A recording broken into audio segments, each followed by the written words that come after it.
Dapat itigil na ng komite ni Senator Ronald Bato de la Rosa ang hearing sa umunoy PIDEA leaks.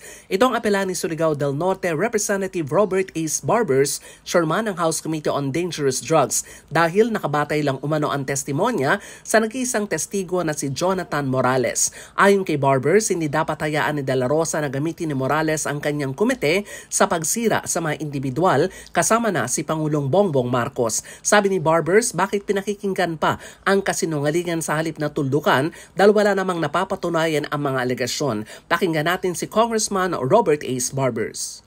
Sa aking paniwala, dahil sa nangyari kahapon na sinight niya for contempt itong mga nagsisinungaling na mga resource persons, yan na ho yung katapusan ng hearing na yan sa aking paniwala.